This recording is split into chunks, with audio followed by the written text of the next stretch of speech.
Bom, finalmente nós chegamos às edições Dupuy e Marcinelle, uma aventura extraordinária. Primeiro nós pegamos um trem de Bruxelas para Charleroi e depois, quando chegamos na estação, não havia táxi, não havia ônibus, até que nós encontramos um casal simpaticíssimo, um casal belga, que nos trouxe aqui as edições Dupuy.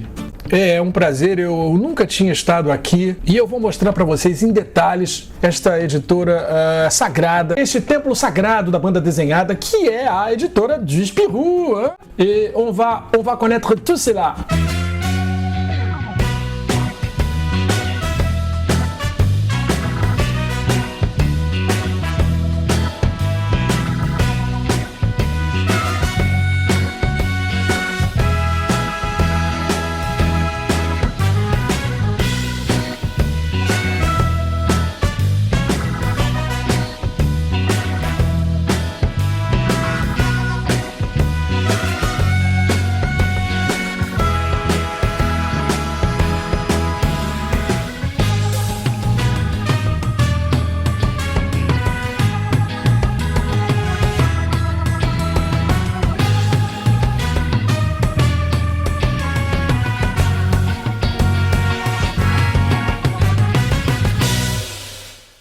Bonjour, nous sommes ici au cœur des éditions Dupuy, à Marcinelle. Il s'agit d'une aventure brésilienne, c'est l'expédition BD à la recherche du 9e art.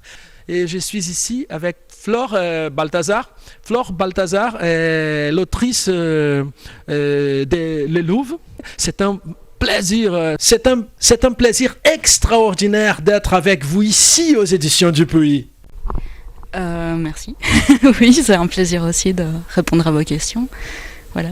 Donc, d'abord, j'aimerais que vous nous parliez de votre carrière dans le monde de la BD. Je sais par exemple que vous avez déjà travaillé avec Franck Legal, n'est-ce pas? Oui, en fait, j'ai d'abord démarré dans Spirou, dans le magazine Spirou. Je fais des histoires courtes avec Legal, avec par exemple Zidrou aussi. Mais c'était de l'animation, et puis j'ai fait des histoires aussi que je scénarisais moi-même. Mais le premier album qui a été pris, c'est Missani avec Franck Legal. Donc c'est l'histoire d'un petit chat, des aventures d'un petit chat. C'est fantastique. Et croyez-vous, avant de parler de Le Louvre, que c'est votre BD, croyez-vous que le monde de la BD, il est encore un monde essentiellement masculin? Qu'est-ce que vous pensez à ça?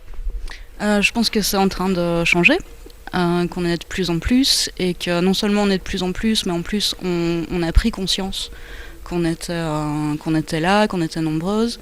Il y a par exemple, un peu comme au Brésil d'ailleurs, j'ai découvert un collectif qui s'appelle BD Égalité, qui est un collectif d'autrices, donc de femmes qui font de la bande dessinée et qui se sont regroupées suite à quelques événements, et notamment ce qui a, je pense, pas mal attiré de monde, c'est la fameuse affaire d'Angoulême, où sur les 30 auteurs sélectionnés pour le Grand Prix d'Angoulême, il y avait 0 femme. Donc voilà, on a un peu protesté. C'était légèrement insultant, d'autant que le festival est censé être international, donc ça veut dire que sur le monde entier, ils n'avaient pas trouvé une seule femme. Et donc voilà, c'est historiquement effectivement un milieu assez masculin, même s'il y a toujours eu des femmes. Faut quand même remettre les pendules à l'heure, il y a toujours eu des autrices, mais c'est aussi quelque chose qui peut s'expliquer historiquement parce que voilà, c'était des journaux qui étaient quand même destiné prioritairement aux garçons, avec un angle très masculin sur les avions, les choses comme ça. Donc voilà, mais les jeunes générations, donc ma génération, puis les générations qui viennent encore plus, on est vraiment de plus en plus, on estime qu'on est à peu près à 30% là de femmes. Oui. Et qu'est-ce que vous pouvez nous raconter sur votre expérience au Brésil, au festival international, le FIC, le festival international dos quadrinhos, o FIC, à Minas Gerais? À Minas Gerais. En fait, ouais, j'étais invitée au FIC, ce qui était aussi un grand honneur. Parce que mon avant-dernier album, Frida Kahlo, a été traduit en brésilien. Pardon, et je vous interromps maintenant pour vous offrir un cadeau, Frida Kahlo, que c'est justement votre bande dessinée parue chez Editora Nemo. Oui, c'est votre BD en portugais. Oui, c'est un cadeau. Oui, oui. Mais vous pouvez continuer. Oui. Ah mais merci, mais je l'ai pas lu en portugais, donc c'est bien. Et je sais que les gens au Brésil apprécient beaucoup cette BD. Oui, parce que c'est historique, oui, et tout le monde aime Frida Kahlo. Oui, c'est un personnage assez... déjà pour l'Amérique latine en général, et puis pour le monde de façon plus globale, c'est un personnage super important, pour les femmes aussi. Voilà. Oui. D'accord, mais vous étiez en train de parler du FIC. Oui, sur le FIC, donc j'étais invitée grâce à la traduction de Frida. Et c'était absolument génial, quoi. C'était ma première fois au Brésil déjà, donc c'était une découverte. Et l'ambiance était vraiment très très chouette. J'ai découvert plein de choses, notamment d'auteurs et d'autrices brésiliennes. Comme par exemple par exemple, c'est Marcelo Tzaleche. Comment on dit? Oui, c'est un auteur très connu au Brésil à ces moments-là. Ouais, franchement, et je l'ai pas vraiment lu parce que voilà, c'était juste en portugais et je ne lis pas le portugais. Mais je trouvais ça vraiment très très beau, super intéressant. Et puis plein d'autres. Après, je n'ai pas retenu forcément tous les noms, mais il y avait beaucoup de choses vraiment vraiment très chouettes. Merci. Et qu'est-ce que vous pouvez nous raconter par rapport à Les Louves? C'est une BD parue chez Dupuis, c'est ça? C'est une BD qui est sortie donc au mois de février 2018 chez Dupuis. Et c'est mon premier album toute seule, où je fais tout. Je fais le scénario, dessin, couleur, enfin tout. Voilà, donc c'était un gros challenge. J'ai mis beaucoup de temps à le faire d'ailleurs. J'ai mis 3 ans. Est-ce que vous pouvez faire un résumé de cette BD qui se passe à la Deuxième Guerre mondiale? Oui, donc c'est une bande dessinée qui se passe pendant la Deuxième Guerre mondiale en Belgique, dans la région ici d'ailleurs, la région de Charleroi. Dans la Belgique occupée par les nazis. Par les Allemands, ouais. Enfin par les nazis, ouais. Et les Allemands en général.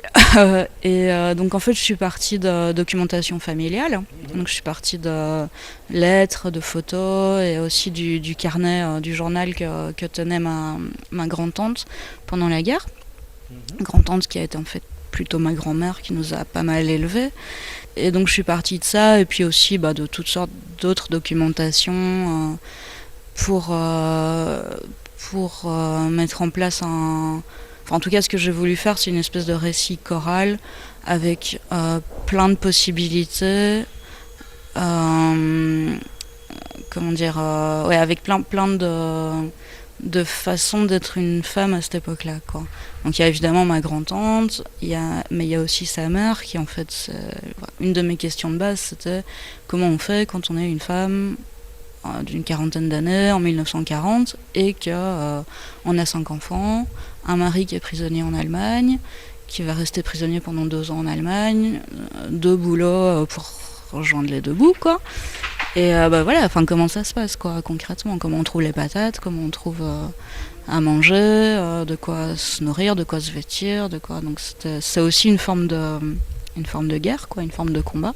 Mêler à ça l'histoire d'une résistante de la région, qui est aussi une autre option plus héroïque, entre guillemets, mais voilà, il y a aussi des possibilités. C'était une femme qui n'avait pas d'enfant, par exemple, qui était plus libre. Oui. Mais bon, cette BD-là appartient à la collection Air Libre. Et il y a de la fiction et de la réalité mélangée, n'est-ce pas? Oui, c'est un peu, comme je disais, c'est un récit choral donc qui est en grande partie documenté, mais il y a quelques petits écarts par rapport à la réalité. Ça reste un roman, quoi. Ça, c'est du graphic novel. Voilà, c'est pas un documentaire. Ouais. Ouais, c'est superbe. Et j'espère que cette BD sera publiée au Brésil un jour, peut-être. Peut-être chez Nemo, ouais, qui sait, oui. Ouais, ça sera un honneur si Les Louves était traduite en brésilien. J'apprécierais beaucoup. Ce serait l'occasion de retourner aussi. Et puis, oui, donc voilà, j'ai cet album-là qui est traduit en brésilien, portugais du Brésil, et j'espère que c'est pas le dernier, parce que j'ai vraiment apprécié mon séjour là-bas, quoi. C'était vraiment très très chouette. Merci, enchanté. Merci beaucoup, Fleur. Et je vous souhaite plein de succès. Merci. Oui? Oui, valeu. Valeu!